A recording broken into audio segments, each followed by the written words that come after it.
শব্দে শব্দে কিভাবে রিডিং পড়বেন এই ক্লাসের সাহায্যে শিখে নিতে পারবেন এবং কোথায় থামতে হবে বা কোথায় মিলিয়ে পড়তে হবে এবং কোথায় গুণনা হবে বা গুণনাগুলির নাম কি, কোথায় কয় আলিফ টেনে পড়তে হবে, এই বিষয়গুলি অনেক সহজেই শিখে নিতে পারবেন। আউযু বিল্লাহি মিনাশ শাইতানির রাজিম, বিসমিল্লাহির রহমানির রহিম। ওয়ালিয়ালামাল, আইনটিকে মোটা করে গলা চিপে পড়বেন। ওয়ালিয়ালামাল লাযিনা, জের পাশে ইয়া সাকিন এক আলিফ টেনে পড়বেন। না, এখানে যাবার পাশে খালি আলিফ এক আলিফ টেনে পড়বেন। নাফাকু, পেশের পাশে অসাকিন এক আলিফ টেনে পড়বেন। এখানে জিম আছে এবং এই দুই জায়গাতে এখানে থামতে পারেন বা মিলিয়ে পড়তে পারেন। তো এখানে থামবেন, থামাটা এখানে জিম আছে, থামাটা ভালো, তার জন্য থেমে যেতে পারেন। নাফাকু, এখানে এক আলিফ টেনে পড়বেন, এখানে এক আলিফ টেনে থেমে যাবেন। ওয়াকিলা, জের পাশে ইয়া সাকিন এক আলিফ টেনে পড়বেন।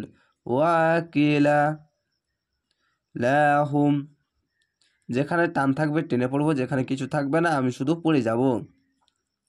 তাআলাউ, যাওয়ার পাশে খালি আলিফ এক আলিফ টেনে পড়বেন। তাআলাউ কাতিলু, পেশের পাশে অসাকিন এক আলিফ টেনে পড়বেন, যাওয়ার পাশে খালি আলিফ এক আলিফ টেনে পড়বেন। কাতিলু ফি, জের পাশে ইয়া সাকিন এক আলিফ টেনে পড়বেন। ফি সাবিলিল, জের পাশে ইয়া সাকিন এক আলিফ টেনে পড়বেন। সাবিলিল লাহি, খাড় যাও এক আলিফ টেনে পড়বেন। আল্লাহ লেখা ডান পাশের অক্ষরটি দেখেন, নিচে জের আছে তার জন্য পাতলা করে পড়বেন। লাহি আউদ, এখানে কলকলা হবে, তো কলকলাটি ধাক্কা মেরে নিচে সাউন্ড আসবে। ওয়াও দালদের উদ, আউদ, ওয়াও জের উই, ওয়াও জের উই, এরকম হবে। উদ ফাউ, আইনটিকে মোটা করে ও, পেশের পাশে এখানে পেশের পাশে অসাকিন এক আলিফ টেনে পড়তে হয় এবং এখানে তো আছে, তো জায়গায় থামা ভালো, থেমে যাবেন, এক আলিফ টেনে থেমে যাবেন। কলু, পেশের পাশে অসাকিন এক আলিফ টেনে পড়বেন, যাওয়ার পাশে খালি আলিফ এক আলিফ টেনে পড়বেন। লাউ না'লামু কিতালাল, যাওয়ার পাশে খালি আলিফ এক আলিফ টেনে পড়বেন, এই লামের সঙ্গে মিলিয়ে পড়তে হবে। কিতালাল লাত, লাত তাওয়ানাকুম, এখানে খাড়া যাওয়ার এক আলিফ টেনে পড়বেন, তার জন্য না কুম এক আলিফ টেনে পড়বেন। তাওয়ানাকুম, এখানে তো আছে, তো এই জায়গা থামা ভালো, তার জন্য থেমে যাবেন, অক্ফ করবেন কুম বলে।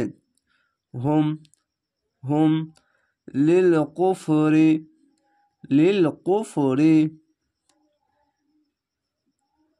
ইয়ামাইজিন, জিন বলতে হবে, এখানে কোনো গুণনা নাই, তার জন্য জিনকে জিন পড়তে হবে। জাল জয়ের জিন, ইয়াউমাইজিন আক, এখানে কলকলার ধাক্কা মেরে উপরে যাবে। আকরাবু, আকরা, র এখানে পড়তে হবে, রা হবে না। আকরাবু মিনহুম লিল ঈমান, এখানে ঈমানি আছে, নি না বলে এখানে জিম আছে, জিমের জায়গায় থামা ভালো, তো এখানে শেষ অক্ষর সাকিন দিয়ে তিন আলিফ টেনে পড়বেন। কেন যাওয়ার পাশে খালি আলিফ এক আলিফ টেনে পড়তে হয়, শেষ অক্ষর সাকিন দিলে 1 2 3 তিনটি অক্ষর তিন আলিফ টেনে পড়বেন, মাদ্দা আরজি হবে এবং জের পাশে ইয়া সাকিন এক আলিফ টেনে পড়বেন। লিল ঈমান ইয়াকুলুনা, পেশের পাশে অসাকিন এক আলিফ টেনে পড়বেন, এখানেও পেশের পাশে অসাকিন এক আলিফ টেনে পড়বেন। বি আফওয়া, যাওয়ার পাশে খালি আলিফ এক আলিফ টেনে পড়বেন। হি হিম, ঈদগামে মিম সাকিন গুন্না, মা, যাওয়ার পাশে খালি আলিফ এক আলিফ টেনে পড়বেন। লাইসা ফি, জের পাশে ইয়া সাকিন এক আলিফ টেনে পড়বেন। কুলুবিহিম, এখানে তো আছে, তো জায়গায় থামা ভালো, তার জন্য হিম বলে থেমে যাবেন, পেশের পাশে অসাকিন এক আলিফ টেনে পড়বেন। আল্লাহু খার যাবার এক আলিফ টেনে পড়বেন। আল্লাহ লেখা ডান পাশে অক্ষরটি ওপরে দেখেন যাবার আছে, তার জন্য মোটা করে পড়বেন লহু। আর এখানে লা পড়েছি, এখানে ল পড়তে হচ্ছে কেন?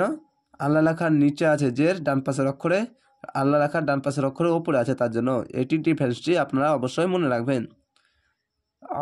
আলামু, এটা আনটিকে মোটা করে গলা চিপে পড়বেন। বিমা যাবার পাশে খালি আলিফ এক আলিফ টেনে পড়বেন। ইয়াকতুমুন, মু না আছে, এখানে আয়াত আছে, থামতে হবে, তার জন্য শেষ অক্ষরে সাকিন দিবেন, দিয়ে 3 আলিফ টেনে পড়বেন। কেন? পেশের পাশে অসাকিন এক আলিফ টেনে পড়তে হয়, শেষ অক্ষরে সাকিন দিলে 1 2 3 তিনটে অক্ষর 3 আলিফ টেনে পড়বেন, মধ্যে আরজি হবে ইয়াকতুমুন। আশা করি এই ছোট্ট ভিডিওর সাহায্যে এইভাবেই গুরুত্বপূর্ণ বিষয়গুলি জেনে এবং রিডিং কিভাবে শব্দ শব্দ পড়তে পারবেন এবং অনেক দূরত্ব এই পবিত্র কোরআন পড়তে পারবেন, এই ক্লাসের সাহায্যে শিখতে পারবেন। ইনশাআল্লাহ পরবর্তী ভিডিও দেখবেন, চ্যানেলটিকে সাবস্ক্রাইব করে রাখবেন যদি না করে রাখে, কেননা পরবর্তী ভিডিও দেখার অনেক সুবিধা হবে।